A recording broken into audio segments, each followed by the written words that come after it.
शुक्लाम्बरधरं विष्णुं शशिवर्णं चतुर्भुजं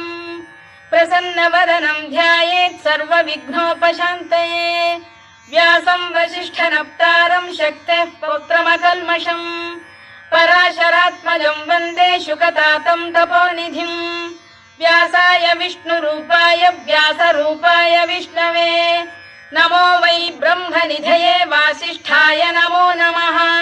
अविकाराय शुद्धाय नित्याय परमात्मने सदैकरूपरूपाय विष्णवे सर्वजिष्णवे यस्य स्मरणमात्रेण जन्म संसारबन्धनात् विमुच्यते। नमस्तस्मै विष्णवे प्रभविष्णवे। ॐ नमो विष्णवे प्रभविष्णवे।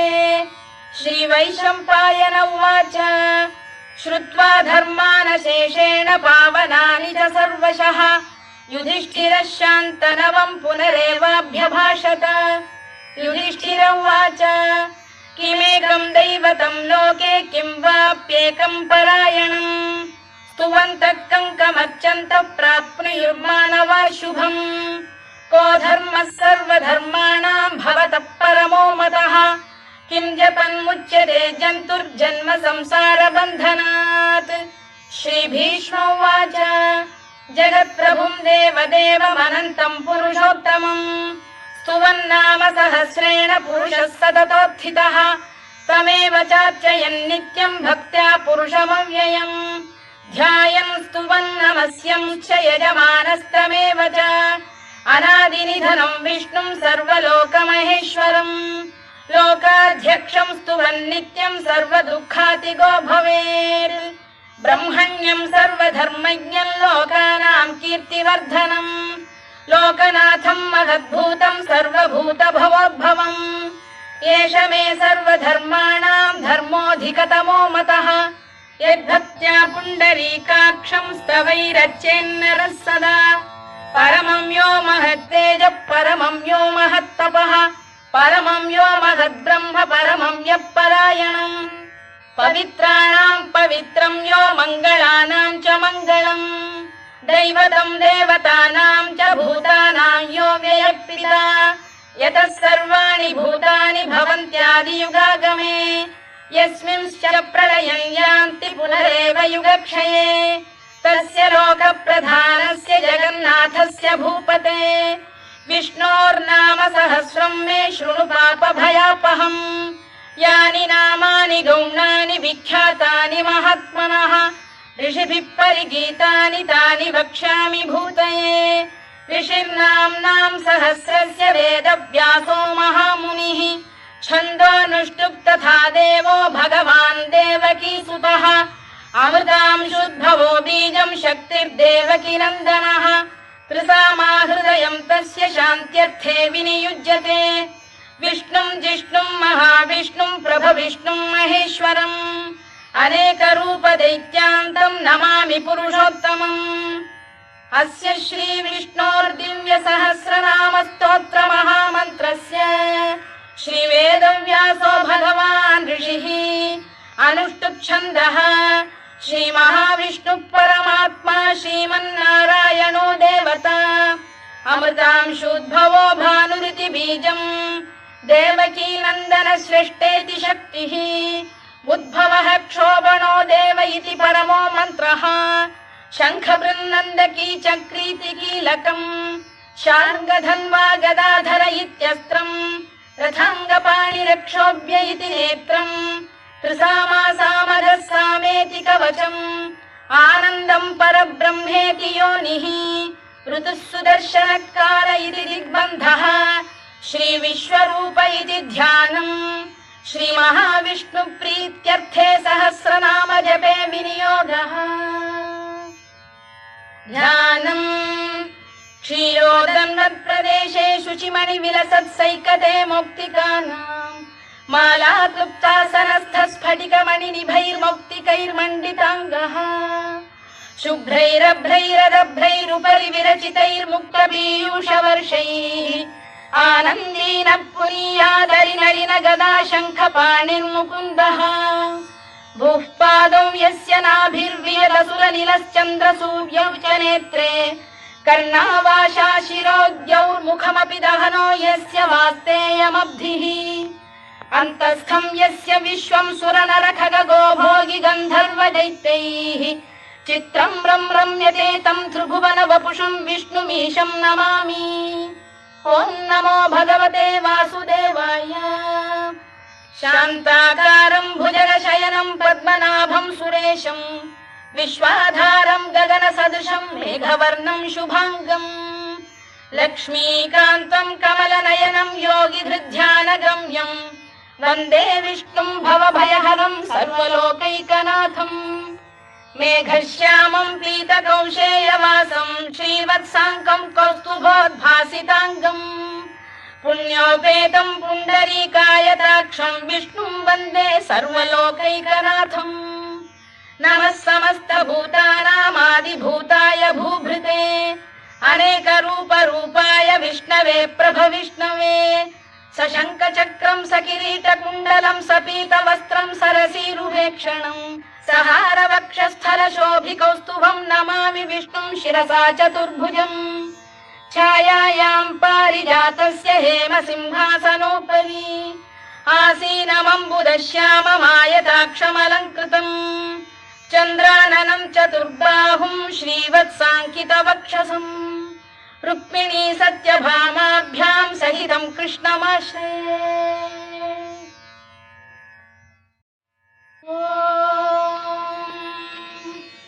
विश्वं विष्णुर्वषत्कारो भूतभव्यभवत्प्रभुः भूतभृद्भावो भूतात्मा भूतभावनः भूतात्मा परमात्मा च मुक्तानां परमागतिः अव्ययः पुरुषः साक्षी क्षेत्रज्ञोऽक्षर एव च योगो योगविदां नेता प्रधानपुरुषेश्वरः नारसिंहवपुः श्रीमान् केशवः पुरुषोत्तमः सर्वशर्व शिवस्थाणुर्भूतादिर्निधिरव्ययः सम्भवो भावनो भर्ता प्रभवः प्रभुरीश्वरः स्वयंभूः शम्भुरादित्यः पुष्कराक्षो महास्वनः अनादिनिधनो धाता विधाता धातुरुत्तमः अप्रमेयो ऋषिकेशः पद्मनाभोऽमरप्रभुः विश्वकर्मा मनुस्पष्टा स्थविष्ठस्थविरो ध्रुवः अग्राह्यः शाश्वतः कृष्णो लोहिताक्षप्रदर्दनः प्रभूतस्त्रिककुब्धाम पवित्रं मङ्गलं परम् ईशान प्राणद प्राणो ज्येष्ठः श्रेष्ठः प्रजापतिः हिरण्यगर्भो भूगर्भो माधवो मधुसूदनः ईश्वरो विक्रमी धन्वी मेधावी विक्रमक्रमः अनुत्तमो दुराधर्षः कृतज्ञः कृतिरात्मवान् सुरेशः शरणं शर्म विश्वरेताः प्रजाभवः अधः संवत्सरो व्याल प्रत्ययः सर्वदर्शनः अजः सर्वेश्वरः सिद्धः सिद्धिः सर्वादिरच्युतः वृषाकपिरमेयात्मा सर्वयोगविनिसृतः वसुर्वसुमनः सत्यः समात्मा संमितः समः अमोघः पुण्डरीकाक्षो वृषकर्मा वृषाकृतिः रुद्रो बहुशिरा बभ्रुर्विश्वयोनिश्चुतिश्रवाः अमृतः शाश्वतस्थाणुर्वरारोहो महातपाः सर्वगः सर्वविद्भानुर्विश्वक्सेनो जनार्दनः वेदो वेदविदव्यङ्गो वेदाङ्गो वेदवित्कविः लोकाध्यक्षः सुराध्यक्षो धर्माध्यक्षः कृताकृतः चतुरात्मा चतुर्व्यूहश्चतुर्दंष्टश्चतुर्भुजः भ्राजिष्णुर्भोजनं भोक्ता सहिष्णुर्जगदादिजः अनघो विजयो जेता विश्वयोनिः पुनर्वसुः उपेन्द्रो वामनः प्रांशुरमोघः शुचिरूर्जितः अतीन्द्रः सङ्ग्रहः सर्गो धृतात्मा नियमो यमः वेद्यो वैद्यः सदा योगी वीरः माधवो मधुः अतीन्द्रियो महामायो महोत्साहो महाबलः महाबुद्धिर्महावीर्यो महाशक्तिर्महाद्युतिः अनिर्देश्य वपुः श्रीमान् अमे आत्मा महाधृधृत् महेश्वासो महीभर्ता श्रीनिवासः सताङ्गतिः अनिरुद्धः सुरानन्दो गोविन्दो गोविदाम्पतिः मरीचिर्दमनो हंसः सुपर्णो भुजगोत्तमः हिरण्यनाभः सुतपाः पद्मनाभः प्रजापतिः अमृत्युः सर्वदृक्सिंहः सन्धाता सन्धिमान् स्थिरः अजो दुर्मर्षणः शास्ता विश्रुतात्मा सुरारिः गुरुर्गुरुतमो धाम सत्यः सत्यपराक्रमः निमिषो निमिषस्रग्वी वाचस्पतिरुदारधीः अग्रणीर्ग्रामणी श्रीमान् न्यायो नेता समीरणः सहस्रमूर्धा विश्वात्मा सहस्राक्षः सहस्रपात् आवर्तनो निवृत्तात्मा संवृतः सम्प्रवर्धनः अधः संवर्तको वह्निरनिलो धरणीधरः सुप्रसाद प्रसन्नात्मा विश्वधृक् विश्वभुग्विभुः सत्कर्ता सत्कृतः साधुर्जह्नुर्नारायणो नरः असंख्येयो प्रमेयात्मा विशिष्टः शिष्टकृच्छुचिः सिद्धार्थः सिद्धसङ्कल्पः सिद्धिदः सिद्धिसाधनः वृषाही वृषभो विष्णुर्वृषपर्वा वृषोदरः वर्धनो वर्धमानश्च विविक्तः श्रुतिसागरः सुभुजो दुर्धरो वाग्मी महेन्द्रो वसुदो वसुः नैकरूपो बृहद्रूपः शिपिविष्टप्रकाशनः ओजस्तेजोद्युतिधरः प्रकाशात्मा प्रतापनः वृद्धस्पष्टाक्षरो मन्त्रश्चन्द्रांशुर्भास्करद्युतिः अमृतांशुद्धवो भानुः शशबिन्दुः सुरेश्वरः औषधम् जगतः सेतुः सत्यधर्मपराक्रमः भूतभव्यभवन्नाथः पवनः पावनो नरः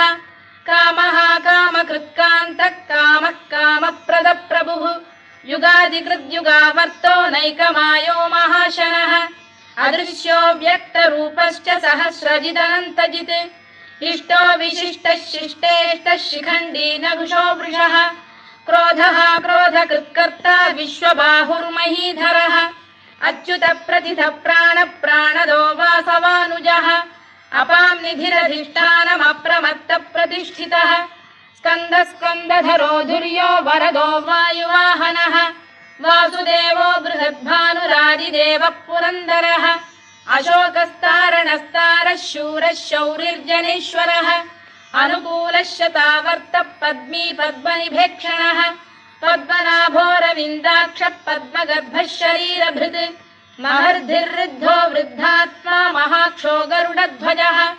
अतुलः शरभो भीमः समयज्ञो हविर्हरिः सर्वलक्षणलक्षण्यो लक्ष्मीवान् समितिञ्जयः विक्षरो रोहितो मार्गो हेतुर्दामोदरः सः महीधरो महाभागो वेगवानमिताशनः उद्भवः क्षोभणो देवः श्रीगर्भः परमेश्वरः करणम् कारणम् कर्ता विकर्ता गहनो गुहः व्यवसायो व्यवस्थानः संस्थानस्थानदो ध्रुवः परद्धिः परमस्पष्टस्तुष्टः पुष्टः शुभेक्षणः रामो विरामो विरतो मार्गो नेयोनयोनयः वीरः शक्तिमताम् श्रेष्ठो धर्मो धर्मविदुत्तमः वैकुण्ठः पुरुष प्राण प्राणद प्रणवपृतुः हिरण्यगर्भः शत्रुघ्नो व्याप्तो वायुरधोक्षजः ऋतुः सुदर्शनकारः परमेष्ठी परिग्रहः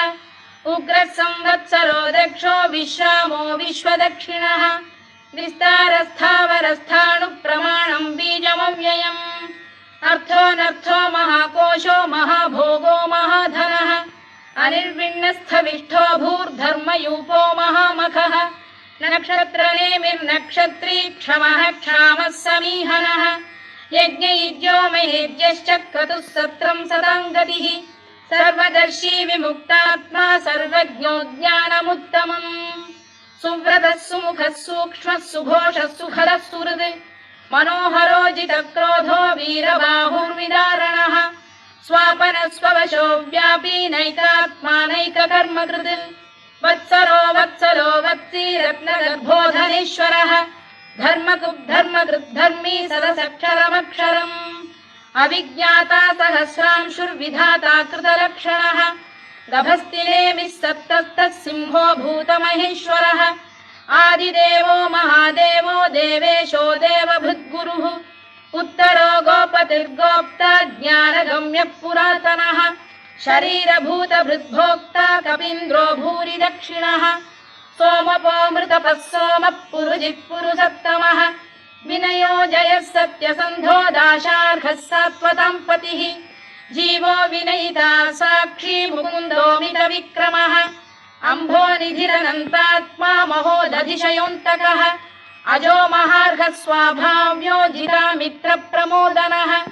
आनन्दो नन्दनो नन्दः सत्यधर्मा त्रिविक्रमः महर्षिः कपिलाचार्यः कृतज्ञो मेदिनीपतिः त्रिपदस्त्रिदशाध्यक्षो महाशृङ्गकृतान्तकृत् महावराहो गोविन्दः सुषेणः कनकाङ्गनी गुह्यो गभीरो गहनो गुप्तश्चक्रगदाधरः मेधास्वाङ्गो जितकृष्णो दृढः सङ्कर्षणोच्युतः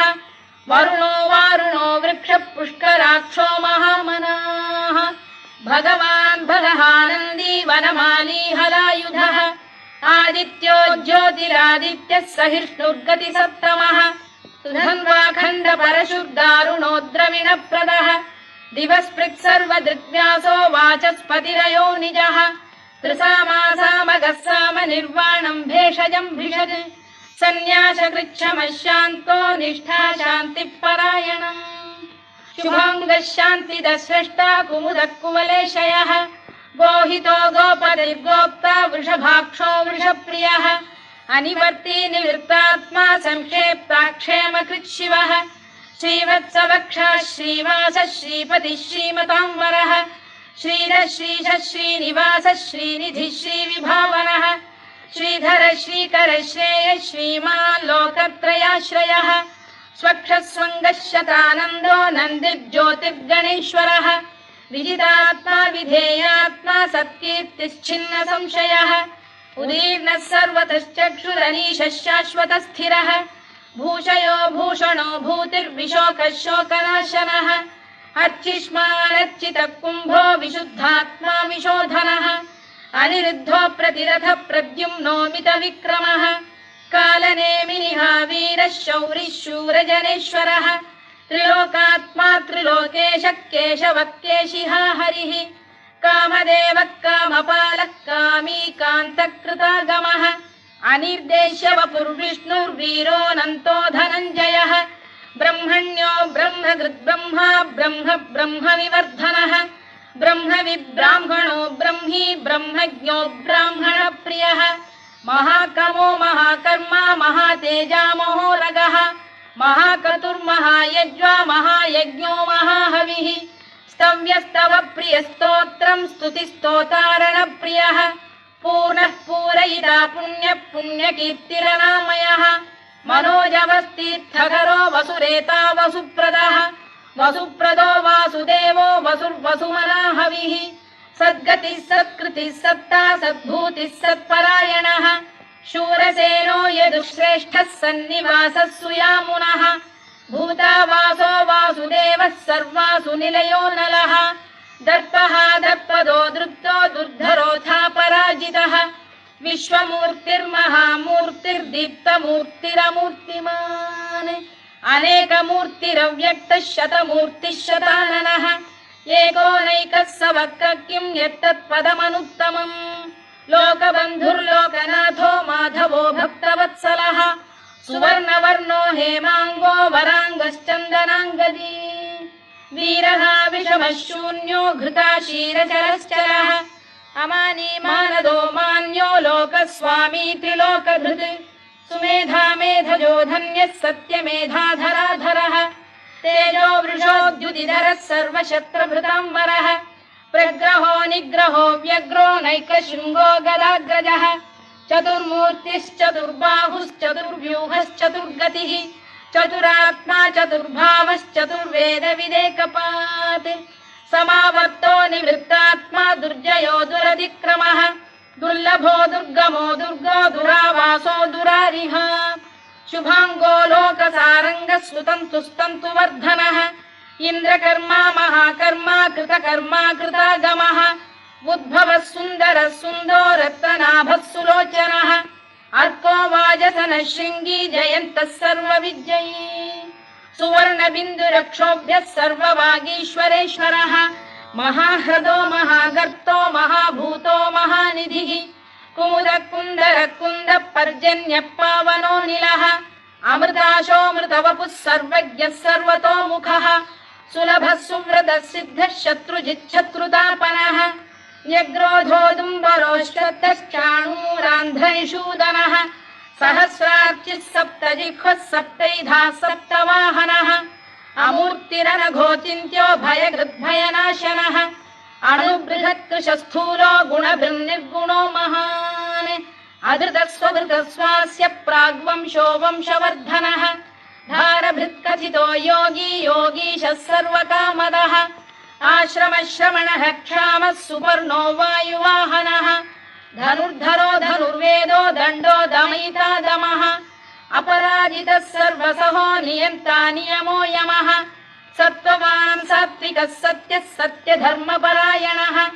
अभिप्रायप्रियार्होः प्रियकृत्प्रीतिवर्धनः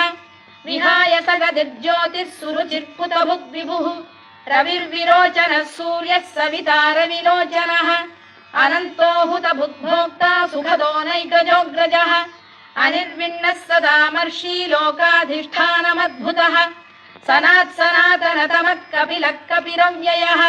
स्वस्तिदः स्वस्तिकृत् स्वस्ति स्वस्ति भुक् स्वस्ति दक्षिणः आरौद्रः कुण्डली चक्री विक्रम्यूर्जितशासनः शब्दातिगः शब्दसः शिशिरः शर्वरीकरः अक्रूरपेशलो दक्षो दक्षिणः क्षमिणां वरः विद्वत्तमो वीतभयः पुण्यश्रवणकीर्तनः उत्तारणो दुष्कृतिः पुण्यो दुःस्वप्ननाशनः वीरः रक्षणः सन्तो जीवनपर्यवस्थितः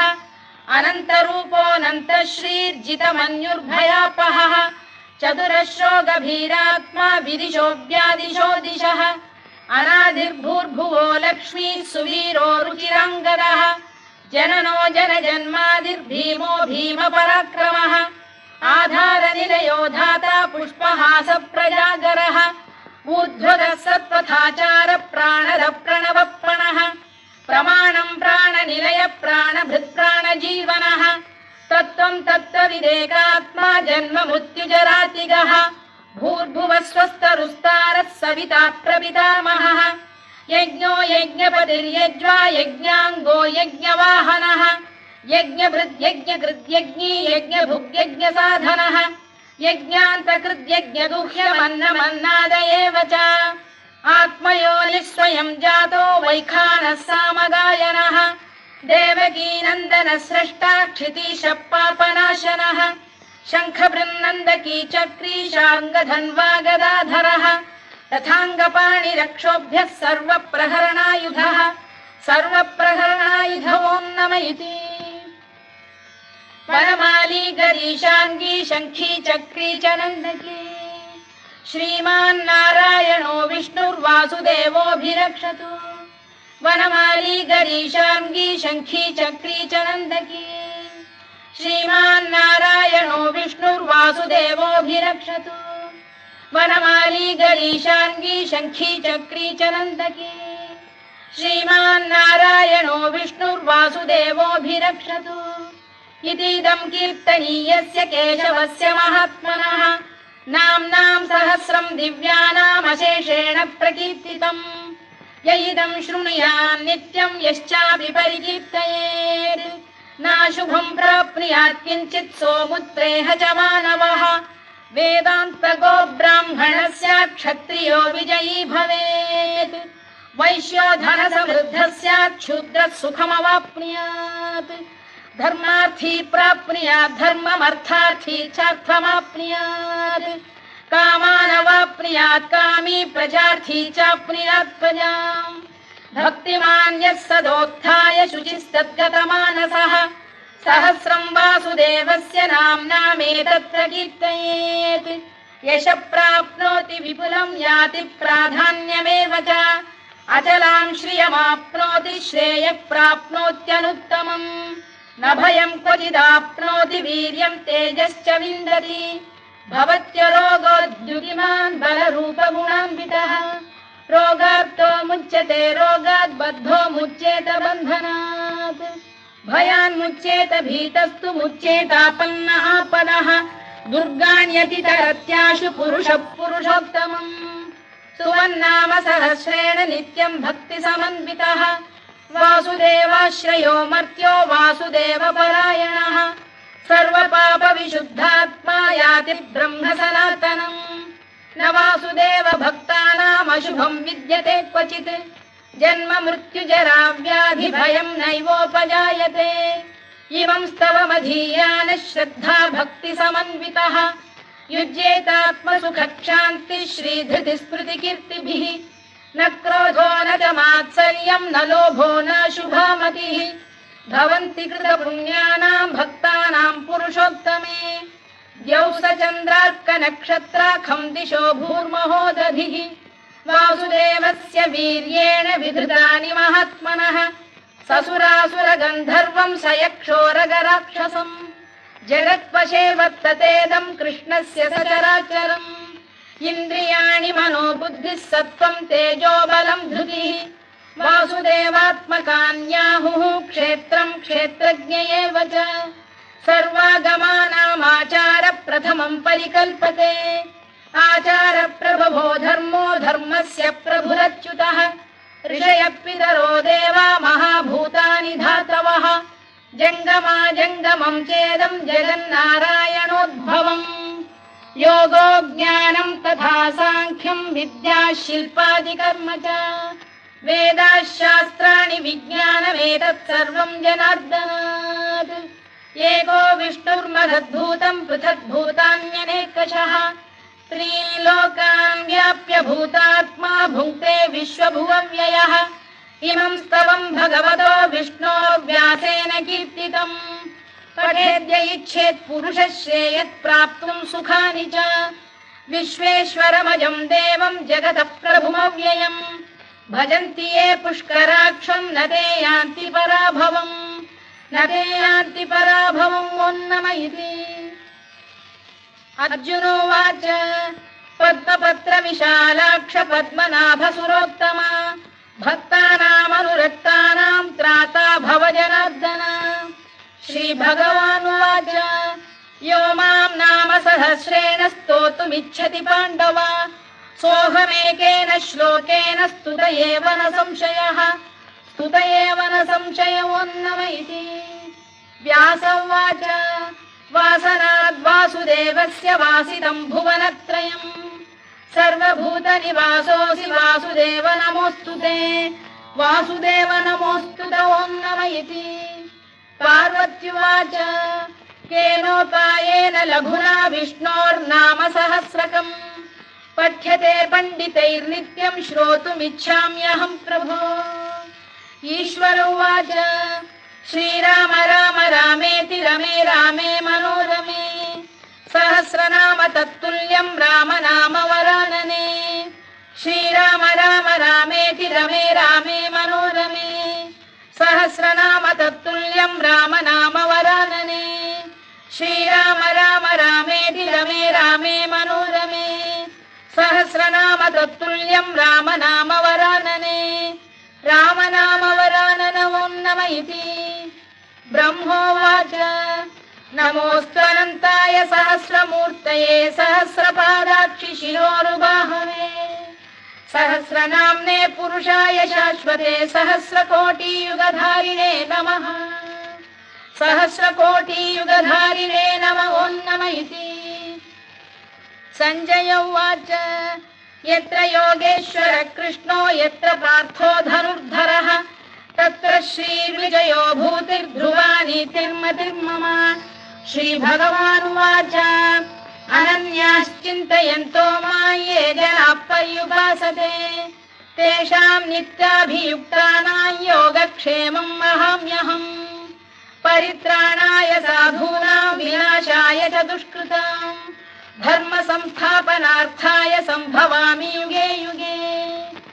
आर्ता विषण्णाः शिथिलाश्च भीता घोरेषु च व्याधिषु वर्तमानाः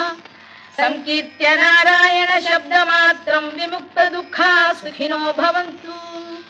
कायेन वाचा मनसेन्द्रियैर्वा बुद्ध्यात्मना वा प्रकृते स्वभावात् करोमि यद्यत् सकलं परस्मै नारायणायेति समर्पयामि।